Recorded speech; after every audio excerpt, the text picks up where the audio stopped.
DIY. Mannie Fresh, legendary music producer, because he was the sound of Cash Money. Cash Money was a sound that dominated from Juvenile to Lil Wayne to BG. This sound, though, has a very interesting backstory that I had no idea about. Moog keyboards only had 2 outputs.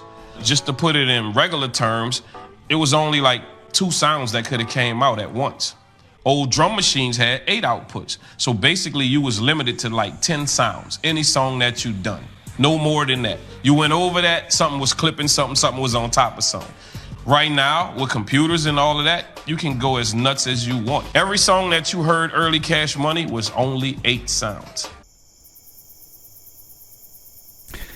This man produced the soundtrack of an entire era of hip hop with 8 sounds. Regardless to what was going on, whatever you heard, I could only do 8 sounds at a time.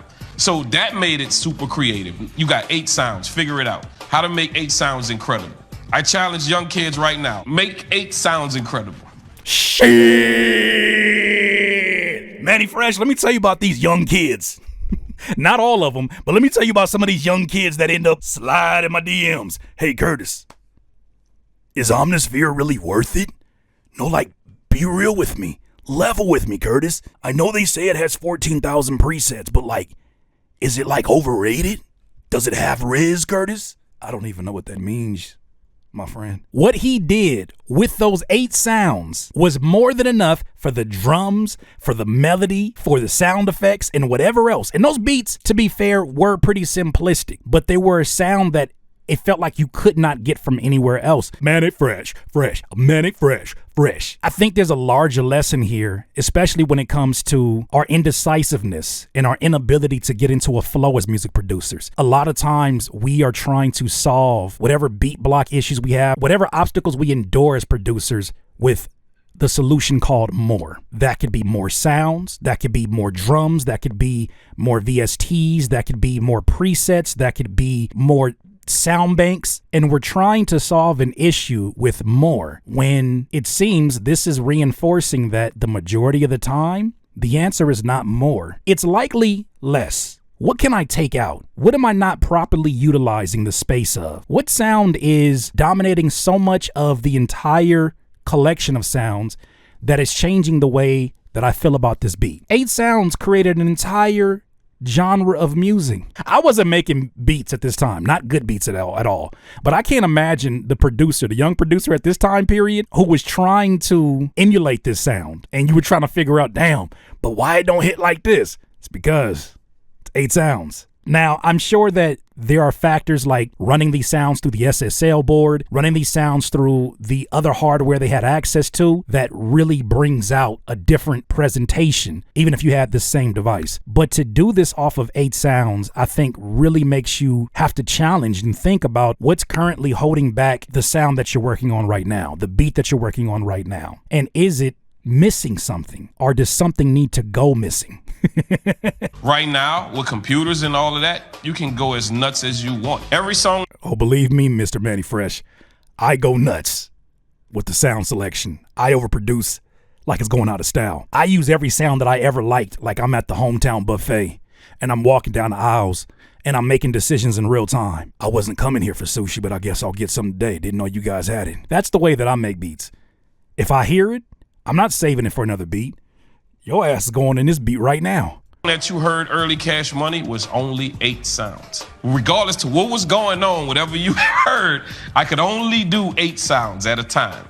So that made it super creative. This feels like a new challenge for producers. Next time you sit down to a DAW, limit yourself to only 8 sounds, as if you are operating in the analog process that he is discussing, the hardware process that he's discussing. What would happen if you only gave yourself a limitation of 8 sounds to make this beat in? I bet you would make some very specific and deliberate decisions moving forward. It might be frustrating in the very beginning, so I have a course called the Music Flow State course that teaches producers how to tap into their flow state, and one of the major things that I talk about within it is the necessity to move your sounds away from having access on your DAW.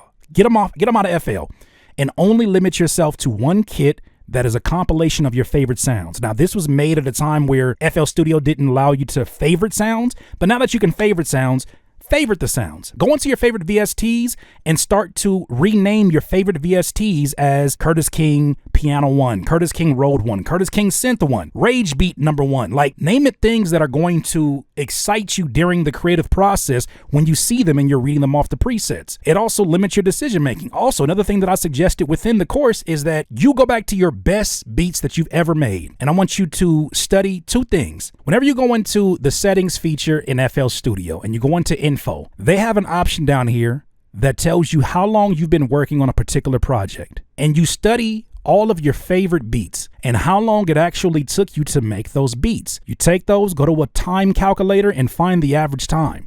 You can get all this within FL Studio. Not sure how to do it in other DAWs, but that's one thing. Second thing you're supposed to do, study how many different sounds you've had within these beats. When you study the amount of sounds that you likely go to, it's because these things are patterns that make up what it takes to satisfy you as a music producer. So this to me is another way to hack into your flow state. Limit your options. Get you to a place where you don't have analysis paralysis trying to figure out, oh, what else does it need?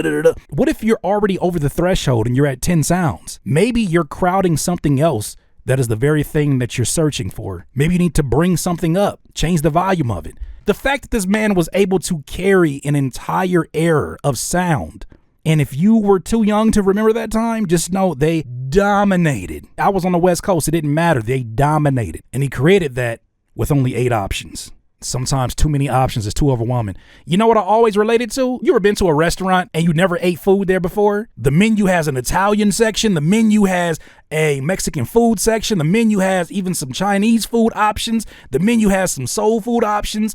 It is overwhelming. And what happens to human beings when they're overwhelmed by decisions like that in a food place? I've seen this on Bar Rescue. I've seen this on Kitchen Nightmares. What happens when you're in an environment like that? You just pick either the cheapest thing or the most safe thing. You know, when I experienced something like what Mannie Fresh is talking about, when I went to that whole FL Studio pirating debacle and I got rid of all of my pirated sounds, the first beats that I made in that span of time was like Skyrockets, Power Trip, Lemonhead. That was probably the most creative surge, the fastest growth that I've ever experienced. That's when I got Splice for the first time. That was the fastest growth that I've seen creatively. And what happened? The only difference is that I didn't have as many sounds as I once had. That shit changed everything. I had a homie of mine, shout out to the homie that back in my pirating days, he loaded me up with a bunch of contact libraries, knowing damn well I ain't had no RAM for that. And the first day that I sat down to make beats with those pirated libraries, I didn't know what to make. And I just was like, I don't know what to do. It's too much. I don't know where to start. I don't need all these. That shit is real. DIY. DIYers, if you enjoyed this content, make sure that you hit the like button and maybe even consider subscribing. Come on, man. Stop being greedy. Peace.